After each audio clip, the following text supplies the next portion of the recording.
નમસ્કાર મિત્રો, જીપી સિરીઝમાં આપનું સ્વાગત છે। મિત્રો, આ તારીખ 7/4/2026ના દિવસે શૂટ કરેલો વિડીયો છે અને આ ખેડાનો ઐતિહાસિક થોડું જૂની વિરાસત જેવો આપણે રબારીવાડ પાસે આવેલો અમદાવાદી દરવાજો છે।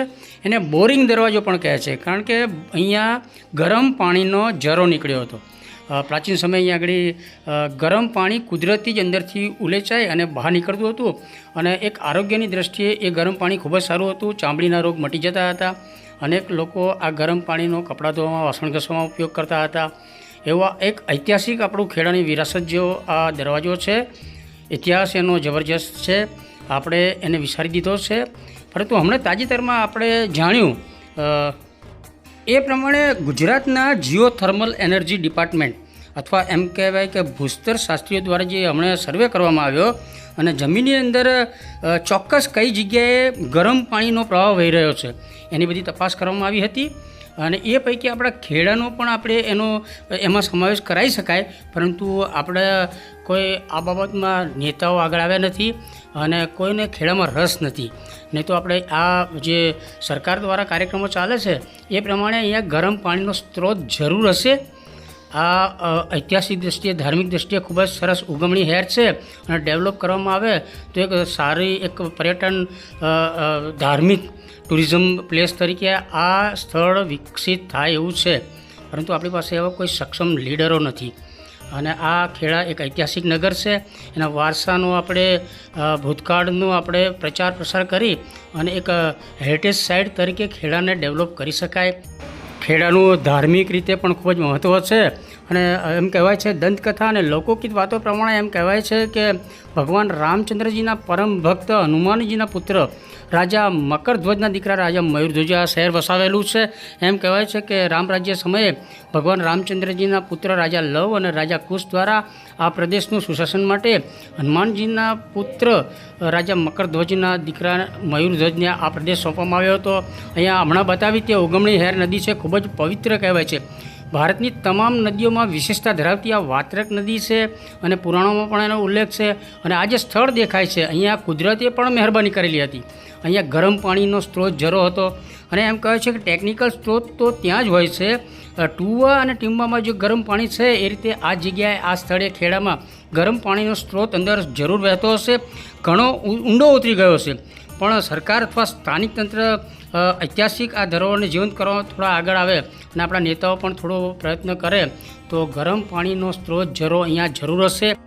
મિત્રો, આ જીઓથર્મલ જે એટલાસ છે એ સામાન્ય રીતે તાપમાનનો નકશો કરે છે। જમીનની અંદર અલગ અલગ જગ્યાએ ઊંડાઈએ કેટલું તાપમાન છે એનું તપાસ કરે છે અને ખડકોના પ્રકાર, પૃથ્વીના પડની જાડાઈ એનો અભ્યાસ કરે છે।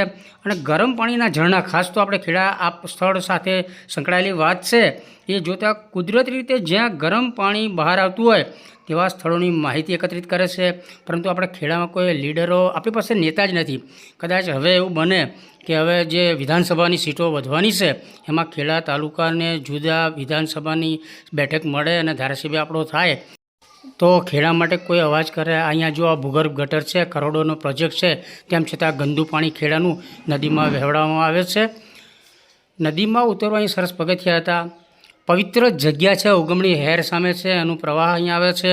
ધાર્મિક રીતે એનું ખૂબ જ આપણે મહત્ત્વ વધારી શકાય એવું છે અને અહીંયા આસ્થાની રીતે પણ, ધાર્મિક બેઝ ઉપર પણ અને કુદરતી રીતે બધી રીતે આ ખૂબ જ સરસ જગ્યા છે। રાજસ્થાનમાં આપણે જેસલમેર જઈએ છીએ, રણ છે, ત્યાં ખાલી દારૂ પીવડાવવાને અને પેલા ડાન્સને એના તંબુ બનાવી અને ટુરિઝમ પ્લેસ બનાવ્યું છે। ત્યારે આપણી પાસે તો કુદરતી સરસ આ પ્રાચીન વિરાસત છે। અહીં જો આ દરવાજાને રિપેરિંગ કરવાનું છે, કોઈ કશું કરતા નથી।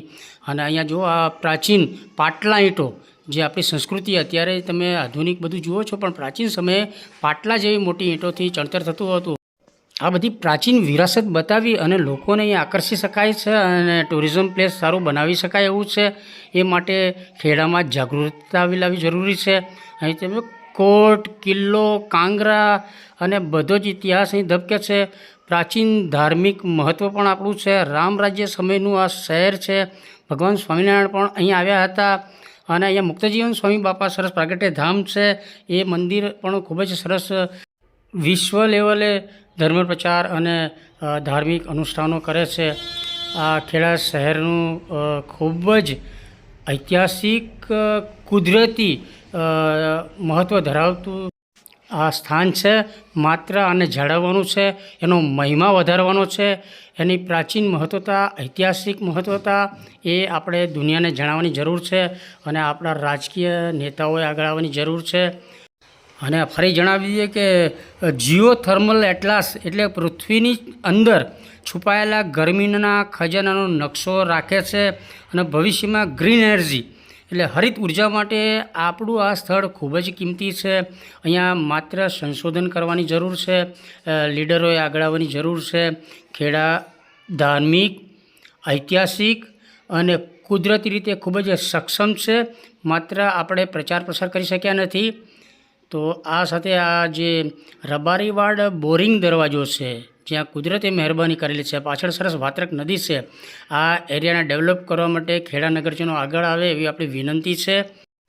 અને ફરી આપણે જણાવીએ છીએ કે અહીંયા ટેકનિકલ રીતે તપાસ કરવામાં આવે તો ટેકનિકલ સ્ત્રોત ત્યાં જ હશે અને અહીંયા ઘણે ઊંડે ઉતરી ગયેલ ગરમ પાણીનો સ્ત્રોત હશે.